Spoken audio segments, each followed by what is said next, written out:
Yo, KFG family, what's good, everybody? It's your boy, B-Boy John Today. I'm going to do a WWE Raw review and results video, so you guys know, hit that red button, turn on that notification bell, and let's get started.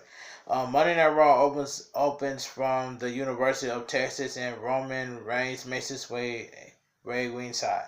Roman Reigns and the Usos versus Drew McIntyre, the Revival with Shane McMahon. We start the match with Dash Wilder and Jimmy Uso as soon as the bell rings.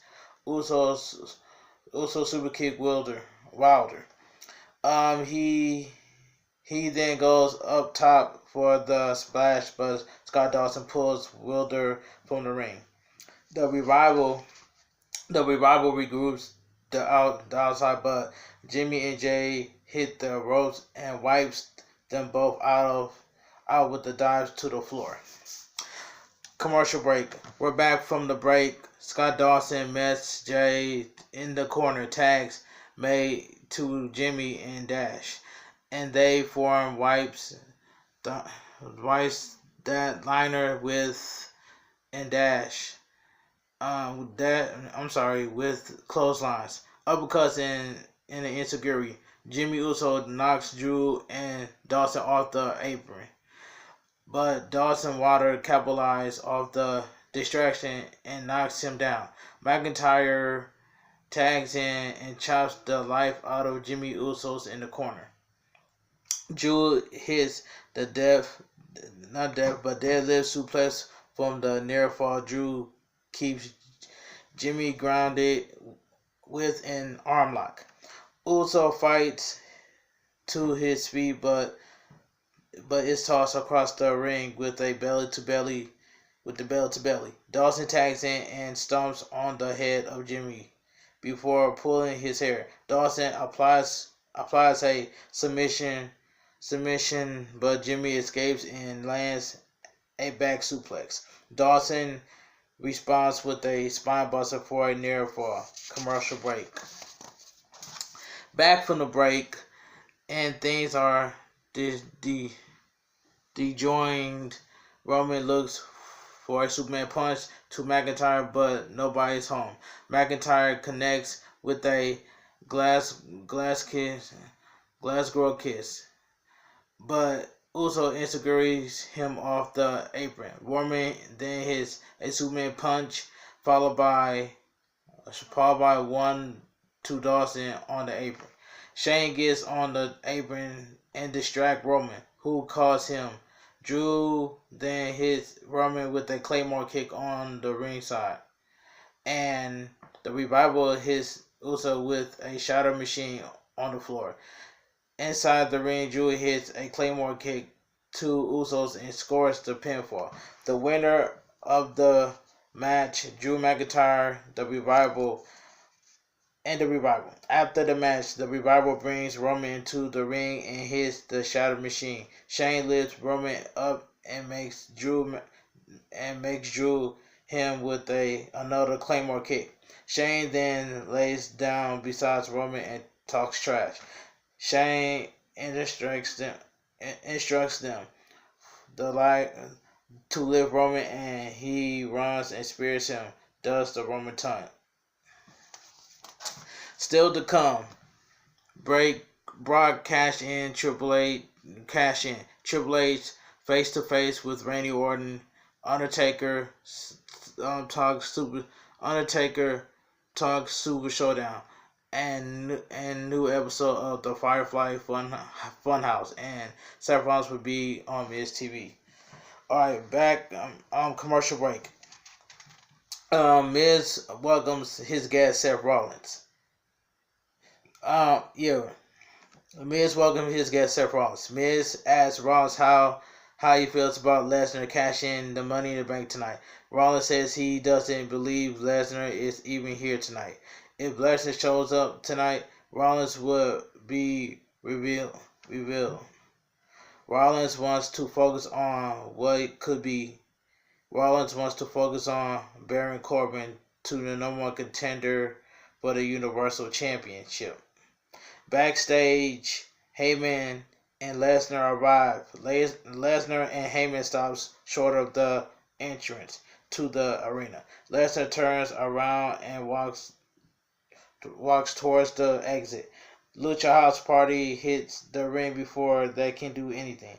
Lars Sullivan attacks them, eventually triple drop kick Lars Sullivan out of the ring.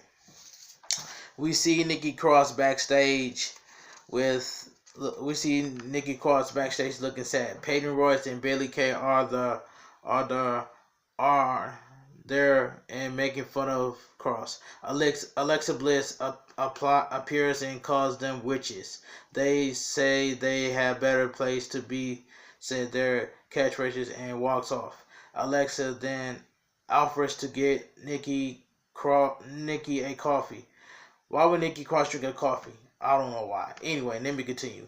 And she surprised Alexa, says she understands what it is like, but offers to be in Cross corner tonight. They walk arm in arm. I really don't care about this backstage segment. That's just a waste of my time. Becky Lynch segment. Becky in the ring segment. Becky Lynch says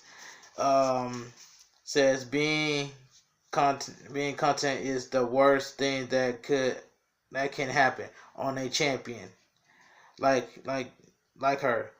When Evans cost Lynch the SmackDown Women's Championship title, that awoken something inside Lynch. Lynch is going to fight until she can't fight no more. Lacey Evans interrupts, and Evans says she did Lynch a favor at Money in the Bank. Charlotte Flair joins the phrase while car rule. Flair tells Lynch to stop making excuses. Flair becomes a 9-time women's champion. Evans and Flair argue, even Dex Flair. Charlotte Flair versus Lacey Evans. Flair punches on Flair. This match was just terrible. Between Charlotte Flair and Lacey Evans. Evans applies a chin lock, but Flair counters and rolls up for a 2 count. Flair then kicks her down. Flair hits an explosive before keeping up.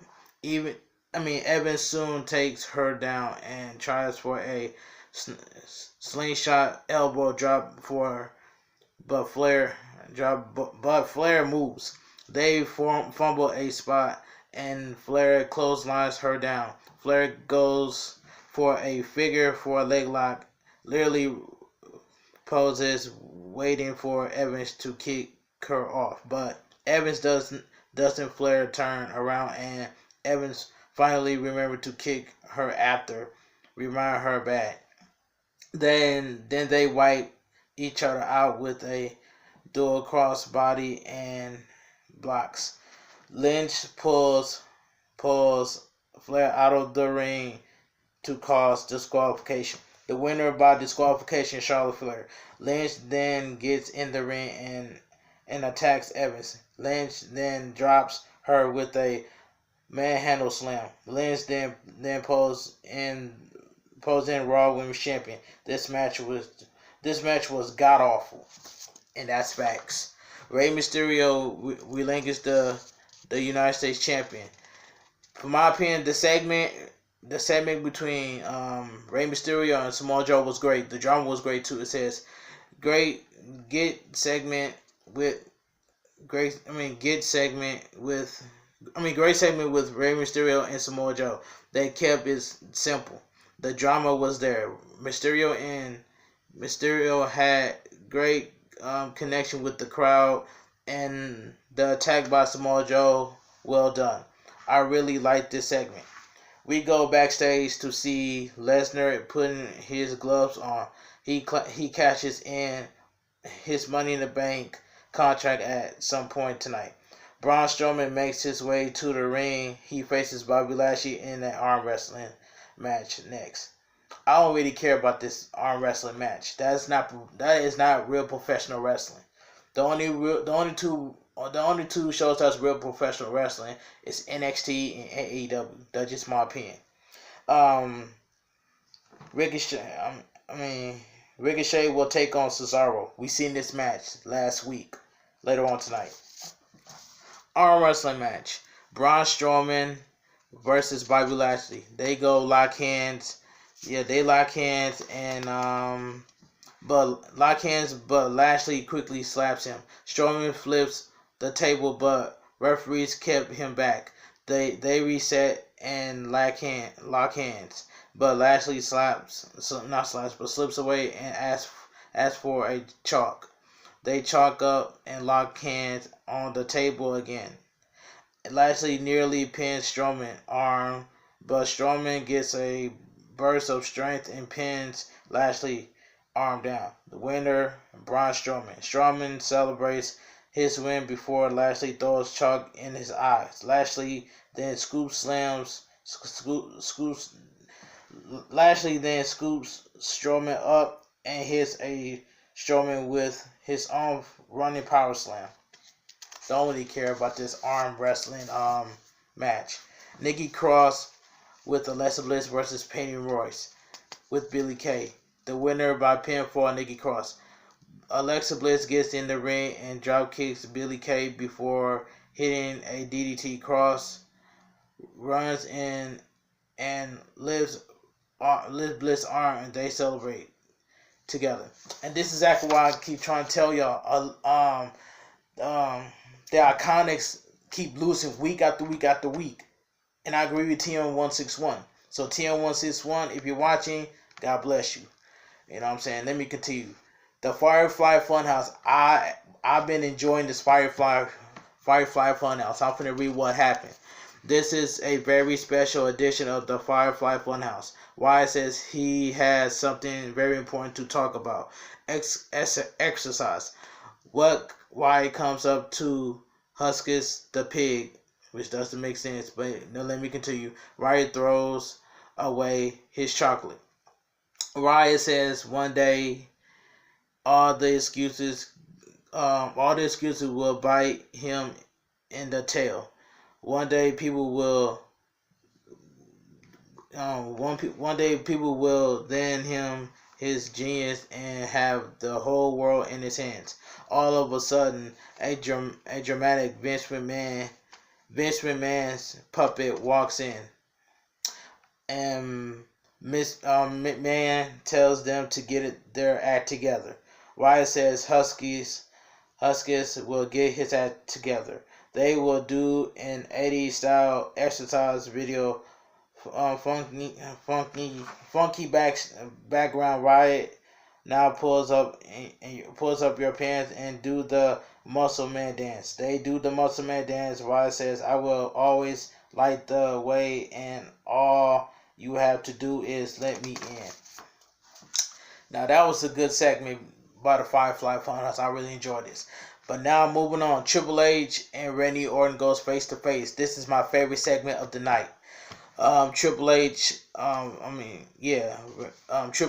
Orton go face to face. Triple H music hits and makes his way to the ring in a suit. An NXT chant fires up. Triple H says he's here to talk about Randy Orton.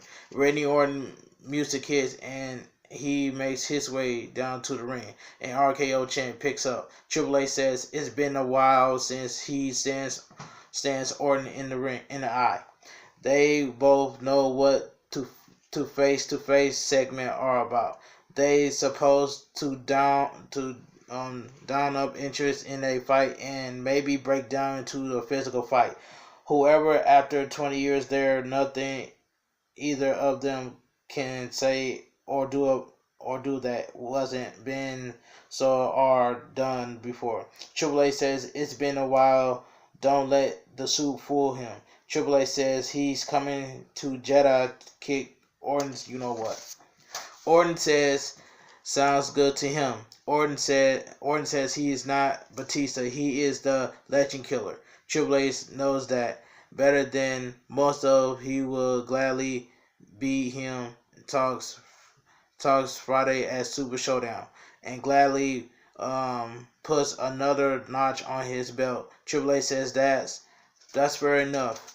That's fair enough. It has been a while since it has been interesting to him as he watches the video recaps. They're done this, I guess they are done things, but something rang true when he said Orton was life gold being turned into a diamond. Triple H says Orton is one of the best to step foot into the ring. Doesn't Triple H doesn't the thing as a lot of people have tried to put him down. They're all done, and he's still here. Triple H says Orton is not the one. Triple H walks off, but Orton tells him to stop. Orton asks Triple H to promise him something. Orton asks Triple H. Triple H can promise that he retrieves his belt from the Stephanie purse before Friday's match. Triple H laughs and gets back in the ring, and Triple H says that is a hell of an idea. Triple H will do just that. They're just so big, is such a burden to carry them around. Orton wouldn't know that because he never had any. Triple H says he sees Orton in Jedi and throws the mic at him. Orton chuckles and walks around the ring. Alright, Ricochet versus Cesaro. We seen this match last week, but the winner of the match, Ricochet. Cesaro attacks him from behind and stomps him. Cesaro goes outside and grabs a ladder from under the ring, but he throws it to the side. Cesaro grabs the table and pulls out with the WWE 24/7 champion. R-Truth's top of it. Ricochet then drop kicks Cesaro into the crowd. R-Truth is cornered about a bunch of Raw jobbers until Cedric Alexander takes them all out with a somersault senton. Drake Maverick tries to sneak up on him, so Carmella super kicks him and R-Truth runs to the back. Okay, The Undertaker will return next. The Undertaker makes his entrance to a big pop from the Texas crowd. The Undertaker asks the crowd if they ever wonder what it was like to face the death head on. They imagine the sky grows dark and they ground it open up and they smell of those gone before inmates, not inmates, yeah, it says inmates, with a question mark. When on Fridays, Goldberg will find out. He says he doesn't want the family man Goldberg. Then the man who smiles at his wife and children at ringside, he wants the icon, the medical Goldberg. If he doesn't bring that version of Goldberg, Undertaker will infect incredible account. It says accounts of pain on him. He insane by saying Goldberg, you're next. That's just my opinion. Raw, but the only thing I really enjoyed was Triple H and Randy Orton's face to face, Samoa Joe and Rey Mysterio segment, and then Bray Wyatt's Firefly Funhouse. But let me know in the comment section what you guys think of my Raw review and results. Drop a like on this video, share the video on your community tab, and that's all I gotta say from there. Make sure I get 20 likes on this video. This your boy, B-Boy John 25. You guys have a great night. See you guys later.